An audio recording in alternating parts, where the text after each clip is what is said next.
તો મારા વાલા ખેડૂત મિત્રો, આજે તારીખ 28/9/24 આજે ખેડૂત મિત્રો રાતે અમારે વરસાદ જોરદાર આવી ગયો, એટલે કે અંદાજિત 2 થી 2.5 ઇંચ જેટલો વરસાદ પડી ગયો છે. અને વરસાદથી કપાસમાં આગળના ટાઈમમાં નુકસાન આવે તેવું હાલ લાગી રહ્યું છે. મિત્રો, ગામ સિંગજ, તાલુકો લાલપુર, જિલ્લો જામનગર.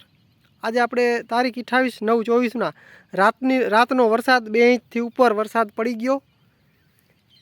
મિત્રો, આપણો કપાસ છે, આની અંદર આપણે મિત્રો પારા નાખી દીધા છે. પારા નાખી અને ખાતર પણ વાવી દીધું, અને પાણી કાઢવાનું બાકી હતું, ત્યાં વરસાદ આવી ગયો. અને મિત્રો, આની અંદર આપણે વચ્ચે એરંડાનું પણ વાવેતર કરી દીધું છે. આની વચ્ચે જે પાટલું છે, આ જે પાટલું રહ્યું તેમાં આપણે એરંડાનું વાવેતર કરી દીધું છે. તો મિત્રો, એરંડા આપણે તમને હું દેખાડીશ. આપણે ભાદર કંપનીના ભાદર એરંડા જે આવે છે ત્યાં આપણે વાવેલ છે, તમને દેખાડીશું. આપણે ભાદર એરંડા છે, નવકારનું આવે મિત્રો આ ભાદર. તમે જોઈ શકો છો, આપણે આ એરંડાનું વાવેતર કર્યું છે. વચ્ચે ભાદર એરંડા છે. તો ખેડૂત મિત્રો, આજે આપણે આ જયસાલ પણ આ જ એરંડા વાવેલા ભાદર, કેમ કે આનો આપણે અનુભવ હોવાથી આપણે ભાદર એરંડાનું વાવેતર કરેલ છે. તમે જોઈ શકો છો મિત્રો, કોઈ પણ તમે વેરાયટી લ્યો તો તેની જે ડેટ આવે તે ડેટ ખાસ ચેક કરવી. અહીંયા મિત્રો ડેટ હશે, ડેટ ઓફ ટેસ્ટ હોય, અને ડેટ ઓફ પેકિંગ, અને valid of date, valid up to date, તે ડેટ ખાસ ચેક કરવી. મિત્રો, 4/11/2024 સુધીની આની વેલિડિટી છે. 4/11/2024, 11મા મહિના સુધી મિત્રો આની વેલિડિટી છે, તો તે ખાસ ચેક કરવું.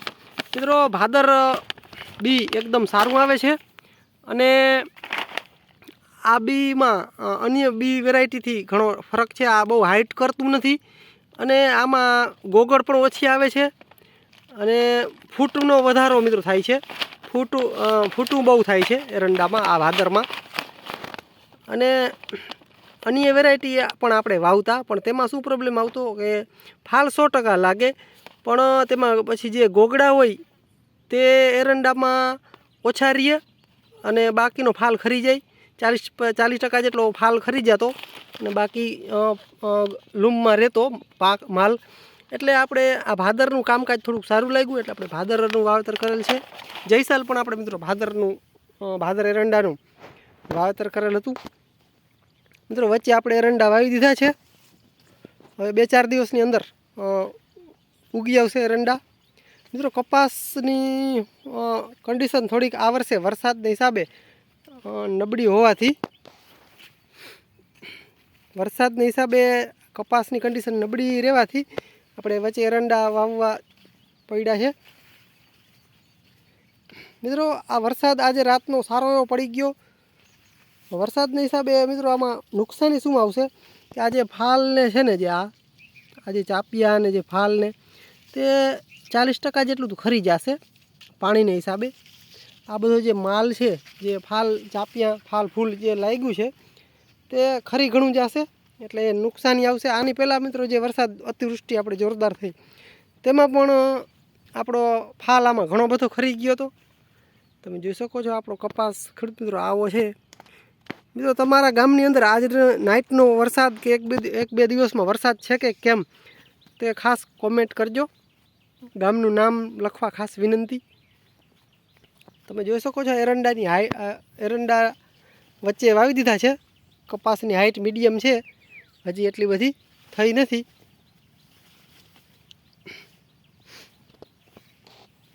અને આની અંદર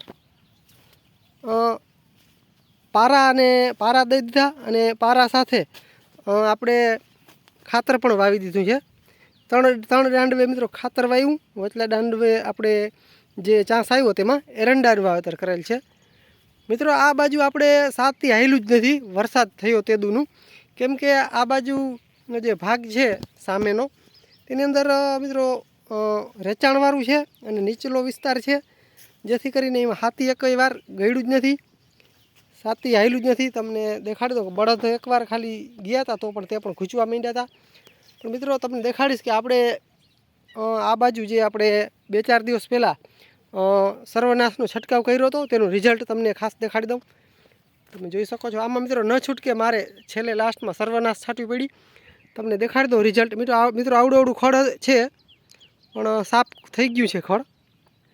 તમે જોઈ શકો છો અહીંયા મિત્રો આપણે બળદ કે સાથી કે કોઈ પણ જાતનું કાંઈ હાયલું નથી, આમાં આગળ ગયું જ નથી.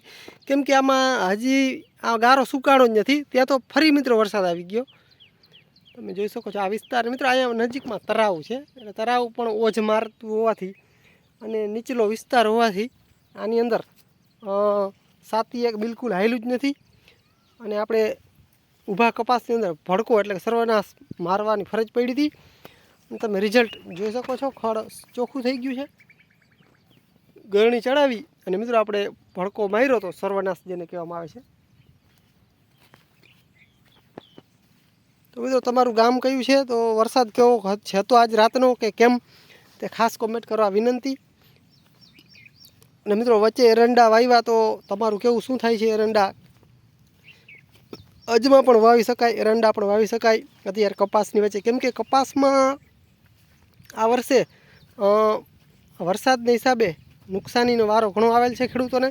અને હજી પણ આ મને એમ છે કે 2-3 દિવસ પછી આ મિત્રો ખરે છે. આજે ફાલ ફૂલને જે છે તે વરસાદ વયો જાય પછી 2-3 દિવસે ફાલ ખરવાનું સ્ટાર્ટ થાય છે કપાસની અંદર. ઉપરથી પાણી પડે એટલે આ ખરે જ છે વરસનો. કેમ કે આપણે વરસનો અનુભવ છે કે ઉપરથી વરસાદ પડે એટલે ફાલ ફૂલ જે હોય છે તે ખરવા માંડે છે.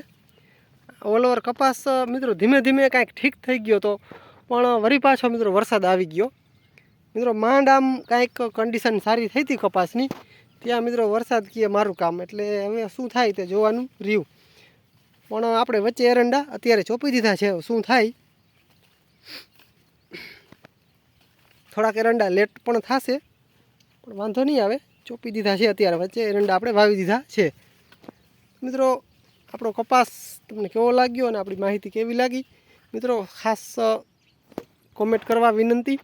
અને મિત્રો આપણો વિડીયો તમને સારો લાગે તો લાઇક કરી, શેર કરી, સબસ્ક્રાઈબ ખાસ કરી નાખજો. મિત્રો ચેનલની અંદર નવા હો તો ઓલ બેલ આઇકનનું જે નિશાની આવે છે ઘંટડીનું તે દબાવવાનું ભૂલશો નહીં. તો મિત્રો બસ આજના વિડીયોની અંદર આટલું જ. જય સિદ્ધનાથ મિત્રો, મહાદેવર. મળીએ આગલા વિડીયોમાં મિત્રો, ત્યાં સુધી રજા આપશો.